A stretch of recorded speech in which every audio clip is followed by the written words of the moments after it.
Final race of the weekend. Jason Bargwanna alongside me in commentary. And if the first two races were anything to go by, this could get a little bit crazy. And Ryan Hansford actually leading the points at the moment. It's been so fast this weekend alongside David Cedars and a flurry of forwards towards the front. Let's look for some big names a bit further down. How about Nathan Pretty? Nathan Pretty, yeah, he's obviously been turned around, bashed up, crashed up, but he's sitting there in the middle of the grid there. George Badecki, John Wood, they've had some action this weekend. There's Wayne Wakefield. He's having a weekend he'd rather forget, but it's Jared McLeod down the back with Cam Wilson. So it's going to be an interesting battle here, race 3. We've seen some interesting first corners, haven't we, Chad? So let's just see what these boys can do on this one. Well done, Cam Wilson, on getting that thing back on the grid. Here we go, we're off and racing. Final time, and Roll Harris not with a bad jump at all in third. He's got the advantage over Chris Walton at least. And Walton needs to make up some spots in a hurry because Cedars on the outside of Hansford at the approach to turn 1 could steal the championship lead off him in this race. Here we go, hold your breath. Chris Walton didn't get a great start there, so it's Ryan Hansford. He's going to hold on to the outside there. Cedars gives a little bit to make sure it's safe and he gets through without any damage. So these points are so important, these guys.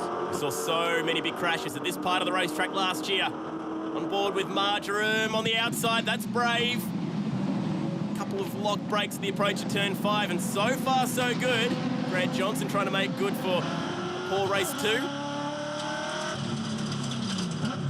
So far quite calm in the third race. They've all learnt from their first 2 this weekend, and you can see they're cleanly getting through. We've got a little bit of contact, a little bit of rubbing, but that's great stuff to see them out there and not ripping cars up.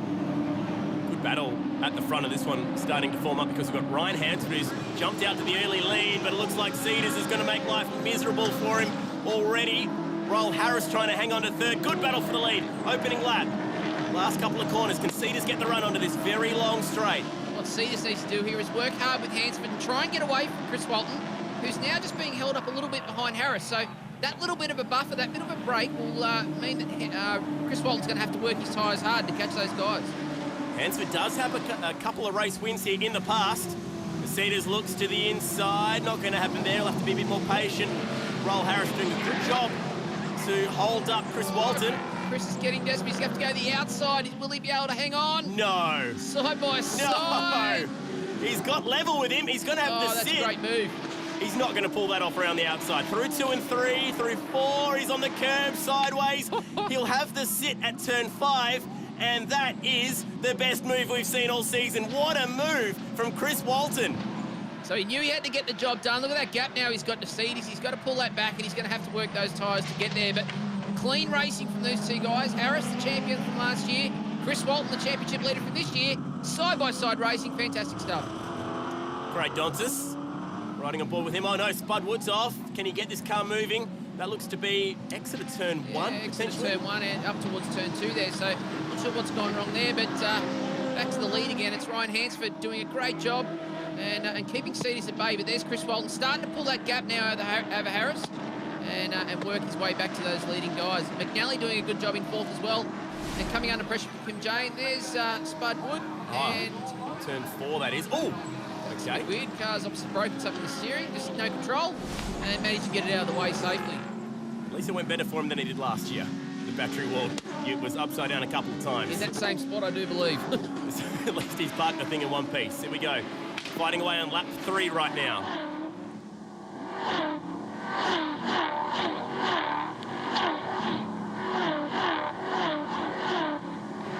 Great view as they come over the top there. One of the fastest parts of the circuit. The car gets really light as it comes across that crest. You're trying to get on the brakes, and you've got to get the car settled. You've got to get the car balanced before you can actually start putting some brake pressure in. Oh, and there we go, lap 2. Lap 3, we've got Noel Edge. He's copped a huge whack from behind. I wonder if Wayne Wakefield was there anywhere. I'm not saying anything. Here we go, battle at the front between Hansford and Cedars is on. Hansford, 2 race wins at this circuit before. Race 3 back in 2011. Race 2 in 2012, former podium.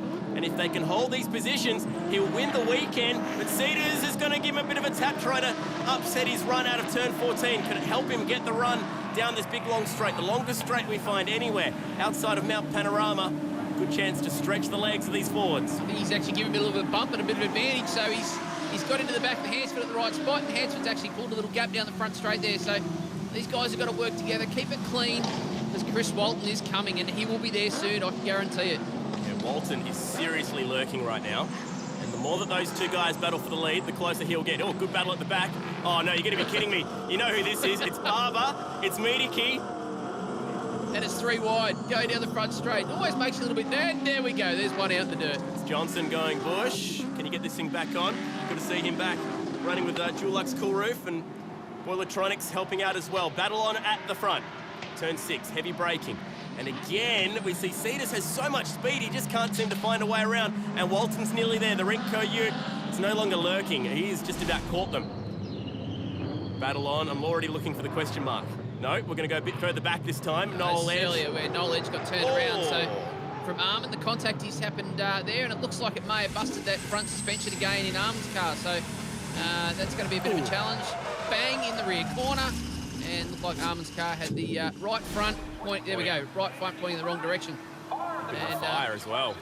Now that can actually cause some bigger problems up here in Darwin.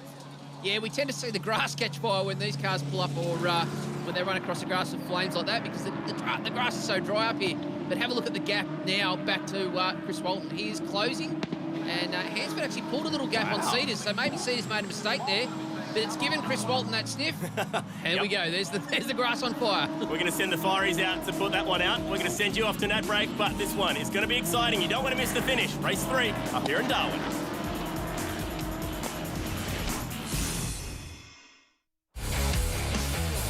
Welcome back to the top end, where things are getting a little bit toasty, or I suppose roasted, for Michael Armand. And unfortunately, that's caused a little bit of a fire out there. I'm sure the fireys are working on that one. This battle in the middle of the pack is going off right now. George Miedeke and Grant Johnson side by side down the front straight. Wayne Wakefield's in the mix as well. Elliot Barber in there. So some of those guys haven't had the greatest weekend. Fighting their way back. Charlie Kovac's in there as well. Wayne Wakefield. So side by side again, around the outside. Miedeke. This is nice, clean stuff at the moment. Kubota Ute is in there as well. Phil Woodbury, the RC driver that we saw earlier. A bit of dust getting kicked up. And Woodbury, coincidentally, has some support this weekend from Monsoons. So there's going to be a couple of big parties going off tonight in Darwin, I think, between Ducks Nuts and Monsoons. It could be a big night for the 32 Ute races. They're going to let their hair down before the series continues in Townsville. Here's this battle at the front. Just about at the halfway point. Hansford doing a good job to hold off our championship contenders. So thanks to Armand, we've got a little bushfire up at turn 12 at the top there. But the Forest have put that one out. This is the real battle. This is where it's going to come down to tyre management. The tyre only lasts really 1 or 2 laps around here. So from qualifying on, they've really had to look after what they've got. It's going to play into this race 3. This is where it gets challenging. You've got to make sure you haven't flat spotted or worn them out or overheated them. And it's even the best tyres at this point in time of the weekend that's really going to shine. You get the feeling that this is heating up. The 3 forward guys at the front right now. Hansford, Cedars and Walton. First and second of the championship, sitting second and third in this race. Hansford's really good off the corner. Cedars good under braking. Chris Walton's got a good balance in the car everywhere. So the 3, there we go. Contact was made at the exit of the corner. Strange spot for it. Looked like maybe Hansford slowed. And this has opened up the door. Cedars takes a bit of the curb at turn 4. Can he hang on around the outside at 5? Oh. Good move from David Cedars. And watch Walton slip up the inside here as well. Hansford's going to get hung out to dry, go from first back to third. Not sure what happened there. A little bit of contact, but Hansford, he realises it's not worth fighting that battle. So that's put the 2 championship contenders now, first and second on the track, second and first in the championship. So it's really going to make it quite interesting. That's what we want to see. One-on-one battle between the 2 championship contenders, halfway home, and Walton.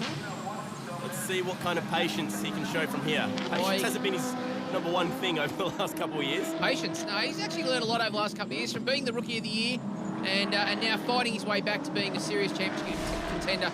You can see a bit of slow motion action there through the grass. Love it. This is Peter Burnett, who had that massive crash last year where Spud Wood went upside down on the Yokohama replay. Taking a bit of a shortcut through turn 7. I've got it. No, I haven't. Yes, I have. We're back on the black stuff. That battle pack in the middle of the field continuing. George Miedeke had that DNF in race 1, and as soon as that happens, you've just got instantly onto the back foot. You're trying to fight your way through the field from there. Did a good job in race 2. Started 30th and found his way up past, I think, nearly 16 Utes. He was going crazy passing Utes. Bit of a slight touch there for Charlie.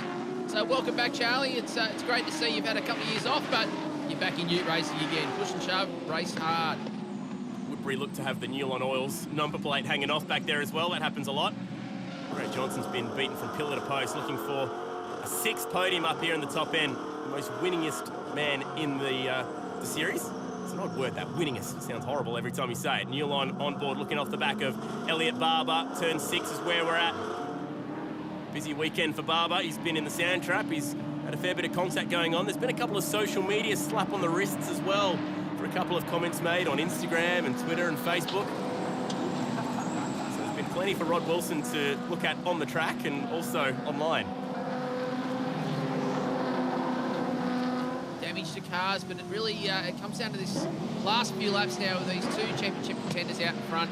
The field spreading out a little bit, and this all comes down to their tyres. This stage of the weekend, a lot of trouble. The track temperature up over 50 degrees, so it's very hot, and it's a very open surface, so there's not a lot of contact patch available, and it makes the tyres hard. Nathan Pretty there, moving around under brakes, and you can see they're just all on the limit of grip. He's following Aaron Borg, the 24-year-old from Sydney in his first weekend, a kart racer that I think you've even lined up against. I have lined up against him. He's a fast young guy, kicked my butt, no problem at all. So it's good to see him out here now racing in the Utes, and his first time in Darwin. So really come from that high level of karting straight into the car racing is competitive straight away. Amazingly, he survived open heart surgery and as a 7-year-old kid, and his parents used karting as a way to help him to learn how to walk, to learn how to get fit again. When he was 10 years old, he started competitive karting, and he is doing a great job right now. He's holding off Nathan Pretty in his first ever Ute race. That's huge. That's a massive effort. Nathan's obviously a very experienced racer, been around the Utes for a long time now, and Aaron's certainly doing a great job. On board with Adam Marjoram there, so he's pushing to try and get that little gap back. Saying earlier that Marjoram studies business and economics, and Borg has actually finished his degree in business and commerce, so we can talk business out there right now. Still plenty to work out in this one. The battle between the two at the front is going to be good. Dying laps up here in Darwin, the V8 Ute Series, fueled by Hog's Breath Cafe. We're nearly at the end of the final race in Darwin. Beautiful conditions, the sun is shining, and the front 3 are having a good battle. Cedars and Walton. Coincidentally, the man who won 3 races here last year, defending champion, Roll Harris, has pulled off with a broken gear shifter, which is huge news. He had a bit of local support from Shaw Cranes this weekend, and also Ducks Nuts, which is going to host a bit of an after party after this one. I don't know if the after party is going to be all jovial between a few of these guys, because there's be lots to talk about, Bugs, all the paint that's been traded. Yeah, it'd be very interesting to sit back and watch that one, won't it? So, but as you can see, the battles continue right through the field. It's not only the front 3, but here we are fighting for about 12th place, and these guys are fighting like it's the lead of the championship. There's Kovacs and Hideki again, and Barber and Johnson, so they're pushing pretty hard. Phil Woodbury there, using all that little small car experience to work out how to get past these guys in front. George Miedeke trying to figure out a way to get through on handlebars Kovacs. Good to see him back. We saw Kovacs Jr. racing in Adelaide, and it'll either be Kovacs Jr. or Senior racing up in Townsville for the next round of the championship. Cannot wait to continue the run in the sun that we're having. Can Walton close this gap right now? He starts to come on strong towards the end of the race, but it's all about tyres this late in the weekend. Well, it is, and it's about managing it. So for me, it's obvious you can see from the top 3 or 4 guys, the way they drive the car. It's nice and clean, it's smooth, it's tidy. It looks after the tyre, and particularly when you only got 6 of them to work with, you've really got to be conscious about how you deal with it. So the guys down the back that are fighting and swapping left and right, and locking brakes and inside and outside, they're working them very hard, but it's these front guys that really, they look after them, they nurse them. It's a heavy car, the Ute, but it's a handling car. It handles very well, but this is what it's all about, trying to make sure that by race 3, you're still in a good position. Well, either way, it doesn't matter what happens between the top 3. We're going to get a new event winner up here in Darwin. 3 times on the podium. We've seen David Cedars, but never on the top step. We've never seen Chris Walton on the podium up here in Darwin. That looks to be the case at the moment, unless he does manage to catch Cedars and we get a bit of a brawl. And also Hansford. We have seen Hansford on the podium back in 2011, but we've not seen him win the overall event. If he could have hung on for that win, he would have been on the top step. And I just wonder if maybe he missed a gear at the exit to turn 1, which is what caused him to drop back a few spots. It's quite interesting there that with Chris Walton, his car's very strong on the braking now. And as we saw before, when he had to push to catch these guys, it's hurting a little bit on the exits, but very strong on the braking. So he's got to get himself close enough to have a look, do it safely, because they can't afford, and Chris knows, they can't afford contact, because that will hopefully it won't hurt the championship if something goes down between these two. But when you're only got 3 or 4 points, well, there we go. Maybe I was wrong, but they're racing hard, but they've got to be clean. I wonder if he was going into a bit of conservation mode there for the last 5 laps, because all of a sudden he's closed that gap up nicely. And has he got the rubber to go on with it? We're going to have 2 laps to go this time by. First and second in the championship, Cedars and Walton. Cedars, the winner of the opening round at Clipsal 500 on the streets of Adelaide, and Walton with that incredible drive in Perth, dominant in races 1 and 3. And in race 2, he came from 18th to finish second. He knows how to pass cars. He just needs to pass one more to win this event this weekend. 2 to go. Doesn't seem to be close enough this time by. All right, let's look at where he might be able to get this move done. Turn 1, turn 6. Well, as you can see, there's not a lot between them down the front straight there. That little bit of an exit that Cedars gets, it's a bit better on power down, but Chris Walton's car's a little bit better on braking, so it's going to come down to really if Chris can get a really good run onto the straight and look for a braking into turn 1, or in this next little zone here, up into turn 5, there's another opportunity. But you can see Cedars' car just gets that little bit of better drive, and I suspect that's because Chris has worked those tyres hard trying to catch these 2 leaders in those opening laps. So one way or another, it looks like Ford's going to take their 7th win of the season. They're dominating the top 3 at the moment, and we've only seen 2 wins for the Holden so far in the reverse grid races, so it's blue oval heaven right now in Darwin. There's not a lot between these cars. I've actually done the evaluation testing for the Ute Series at Queensland Raceway, and I did exactly the same time in the Commodore. I did exactly the same time in the Falcon, so there's nothing between them. And some circuits suit different balances cars and the way that they work their tyres. So here at Darwin, it's certainly the Fords 1, 2, 3 at the moment. Oh, this could be the time to do it. Last lap coming up. Walton versus Cedars. Has he got the run that he needs? This big, long straight, just about 1 kilometre in length, and then a very heavy braking opportunity at the approach of turn 1. Walton's got a bit of a run.